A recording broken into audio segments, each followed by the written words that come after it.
سیدنا ابو بکر صدیق کی ایڑی پر ڈنک مارا، وہاں پر تکلیف دے دی۔ اب سیدنا ابو بکر صدیق کی لات بھی وہی ہے جس پر مصطفیٰ کا سر ہے۔ اب جب اس کو ڈنک مارا، اس اژدہا نے اس کو ابو بکر کو تکلیف دی۔ میرے عزیزو، اگر ایمان نہ ہوتا تو یہاں بڑے بڑے بھاگ جاتے ہیں، کانٹے کی تکلیف کو برداشت نہیں کر سکتے۔ یا ابو بکر کا ایمان دیکھیے، یا پھر رب کی طرف سے ابو بکر کو جو صبر دیا، اس صبر کی مثال آج تک ملی نہیں سکتی۔ سیدنا ابو بکر صدیق رضی اللہ تعالیٰ عنہ فرماتے ہیں کہ جب اس نے مجھے ڈسا، میری ایڑی پہ اس نے ڈنک مارا، مجھے تکلیف ہوئی۔ تکلیف کی وجہ سے جب وہ درد چلا، تکلیف چلی، اس ایڑی سے گوڑے تک آئی، گوڑے سے ران تک آئی، ران سے پیٹ تک آئی، پیٹ سے سینے تک آئی، سینے سے دل پر آئی، دل سے شولڈر تک آئی۔ جب دماغ تک پہنچی، دماغ سے آنکھوں کے اندر آئی، تو ابو بکر نے چیخا نہیں، پکارا نہیں، یوں نہیں کہا کہ میں مر گیا، یوں نہیں کہا کہ میں بے یار و مددگار ہو گیا، بلکہ آنکھوں سے آنسو گرے۔ اور گرے کہاں؟ اللہ کو یہ قطرے بھی بڑے پسند ہیں۔ اللہ کو دنیا پر دو قطرے بڑے پسند ہوئے، ایک سیدنا عثمان غنی رضی اللہ تعالیٰ عنہ، جب ان کو شہید کیا گیا، ان کا خون کا قطرہ پہلے قرآن پاک اور فرقان حمید پر گرا۔ کل قیامت کے دن شہید کا خون کا قطرہ جس جگہ پر گرے گا وہ اس کی گواہی دے گا۔ کوئی خانہ کعبہ کے اندر شہید ہوا، وہ اس کی گواہی خانہ کعبہ دے گا۔ کوئی مدینہ کے اندر شہید ہوا، اس کی گواہی مدینہ دے گا۔ کوئی پاکستان کے اندر شہید ہوا، اس کی گواہی پاکستان کی سرزمین دے گی۔ کوئی مساجد کے اندر شہید ہوا، اس کی گواہی مسجدیں دیں گے۔ لیکن قربان جاؤں عثمان، تیری شان کو، تیری عظمت کیا ہے کہ تیرا خون کا قطرہ قرآن پر کیا گرا؟ قرآن بھی بے مثال ہے، اور سیدنا عثمان کی شہادت بھی بے مثال ہے۔ کل قیامت کے دن کوئی مسجد گواہی دے رہی ہوگی، کوئی مصلی رسول گواہی دے رہا ہوگا، عثمان تیرا کیا کہنا کہ تیری گواہی خود خدا کا کلام دے رہا۔ اور دوسرا قطرہ یہ، قطرے تو میرے اور آپ کے بھی گرتے ہیں آنکھوں سے، کبھی جا نماز پر گرتے ہیں، کبھی مسجد میں گرتے ہیں، کبھی گھر پر گرتے ہیں، کبھی خوشی کے آنسو گرتے ہیں، کبھی غم کے آنسو نکلتے ہیں۔ قطرے میرے اور آپ کو بھی گرتے ہیں، لیکن جس کا انتخاب رب کرے، سب کہو سبحان اللہ۔ یہی ایمان کی کمزوری ہے میرے اور آپ کا۔ جس کا انتخاب کون کرے؟ رب کرے۔ اس کو حاسد حسد میں تو جل سکتا ہے، لیکن اس کو مٹانا چاہے خود مٹ سکتا ہے، لیکن اس کا انتخاب تو ختم نہیں کر سکتا۔ رب نے فرمایا ابو بکر تو نے یہ تکلیف برداشت کی، یہاں سے یہاں تک، یہاں سے یہاں تک، چلتے چلتے آنکھوں سے آنسو گرے۔ رب نہیں دیکھ رہا تھا کہ ابو بکر کو کتنی تکلیف ہو رہی؟ چہرہ زرد ہو گیا، پھٹ پڑ گیا۔ وہ چاہے بچھو کا ڈنک ہو، چاہے سانپ کا ہو، کوئی عام تکلیف ہوا کرتی ہے۔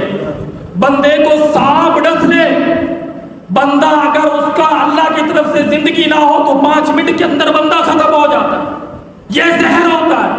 اور بچھو اگر کالا ہو، اگر وہ ڈک لے، اس کے بعد اگر زہر آلود ہو جائے تو دوائیاں بے اثر ہو جاتی ہیں، وہ بھی اللہ کو پیارا ہو جاتا ہے۔ ابو بکر تیری شان کا کیا کہنا؟ وہاں سے چلا درد، چلتے چلتے آنکھوں سے آنسو گرے۔ اللہ نے فرمایا ابو بکر دنیا باقی رہے گی، تیرے آنسوؤں کو میں باقی رکھوں گا، دنیا باقی رہے گی، جس جگہ پہ تیرے آنسو گریں گے اس جگہ کو بھی باقی رکھوں گا۔ سیدنا ابو بکر صدیق رضی اللہ تعالیٰ عنہ کا جب درد تکلیف کیا ہوئی؟ جب حد سے بڑھ گئی، حد سے کیا ہوئی؟ بڑھ گئی۔ چیخے نہیں، روئے نہیں، دھاڑ نہیں ماری، بلکہ آنکھوں سے آنسو گرے۔ رب نے کہا ابو بکر یہ آنسو بھی اللہ کے حکم سے ہی آ رہے ہیں۔ بیٹے تو سارے ہی ہوتے ہیں، لیکن جس کے دل کے اندر خوف خدا ہو اسے یہ نہیں کہا جاتا تو رو لے، بلکہ خود بخود اس کا دل رو رہا ہوتا ہے، آنکھوں سے آنسو گر رہے ہوتے ہیں۔ جس نے رب کی ربوبیت کو سمجھ لیا، یہ تو ابو بکر ہے. اب جب آنسو گرا، اب اللہ چاہتے تو ابو بکر کو دل میں ڈال دیتے، اپنی قمیص سے ہی پوچھ لیتے. ایسے کر سکتے تھے نا، یا پھر ہاتھ سے یوں کر دیتے، جیسے میں اور آپ پسینے سے شراب بور یوں کر دیتے ہیں نا. لیکن رب نے بھی تو رب کا نام بھی تو رب ہی ہے نا. رب نے فرمایا ابو بکر جب تک تیرا رب باقی ہے، اس کی ربوبیت باقی ہے، میں اور آپ سب زمین دوز ہو جائیں گے، مر جائیں گے، مٹی ہو جائیں گے، لیکن رب کی ربوبیت ختم نہیں ہوئے گی. اللہ نے فرمایا ابو بکر کیا یاد رکھے گا؟ جہاں پر مصطفیٰ کا ذکر ہو، جہاں پر رب کا ذکر ہوگا وہاں پر مصطفیٰ کا ذکر ہوگا، جہاں پر مصطفیٰ کا ذکر ہوگا وہاں پر ابو بکر کا ذکر ہوگا. ابو بکر کے آنسو کے لیے اللہ نے جو ہے نا رحمت دو جہاں کے رخسار کا انتخاب کر لیا. میرے نبی کے اس یار کا آنسو گرا تو نبی کے رخسار پر گرا. جب نبی نے اپنے آرام سے جب آنکھیں کھولی، ابو بکر کے چہرے کو دیکھا، فق پڑا ہوا ہے، زرد پڑا ہوا ہے. آقا علیہ الصلوۃ والسلام نے پوچھا ابو بکر کیا یار غار کیا ہوا؟ اب سوچنے کی بات ہے، ایمان کامل تھا تو یوں کہا یا رسول اللہ کچھ نہیں ہو. ایمان ناقص ہوتا تو کہہ دیتے یا رسول اللہ آپ کی وجہ سے مجھے صاحب نے رسول. صحابہ ہم میں فرق یہی ہے سوچ کا. صحابہ کا مشن یہ تھا کہ تن من دھن، سر کے تالوں سے لے کر پیر کے تلوے تک ہر چیز کو اللہ کے رسول پر قربان کرنا. میرا اور آپ کا مشن یہ ہے کہ سر کے تالوں سے لے کر پیر کے تلوے سے لے کر ہم اپنے آپ کو بچا لیں، ہمارا کچھ نہ جائے. یہاں توجہ کرو اس بات پر. ابو بکر کیا کہہ رہے ہیں؟ یا رسول اللہ کچھ نہیں ہوا. آقا علیہ الصلوۃ والسلام اٹھے، اٹھنے کے بعد پوچھا ابو بکر لگتا ہے کوئی تکلیف آپ کو ہے؟ عرض کی یا رسول اللہ آپ کے چہرے کو مسکراتے ہوئے جو دیکھا ہے مجھے تکلیف محسوس نہیں، مجھے تکلیف محسوس نہیں ہو رہی. رسول اللہ صلی اللہ علیہ وسلم نے بار بار اصرار کیا. سیدنا ابو بکر صدیق رضی اللہ عنہ رسول اللہ صلی اللہ علیہ وسلم یہ پیر رکھا ہوا تھا، اس ایڈی پر نہ جانے کس چیز نے تکلیف مجھے دی ہے. آقا علیہ الصلوۃ والسلام خود اندازہ لگائے. محبوب جناب محمد الرسول اللہ صلی اللہ علیہ وسلم کا لعاب مبارک،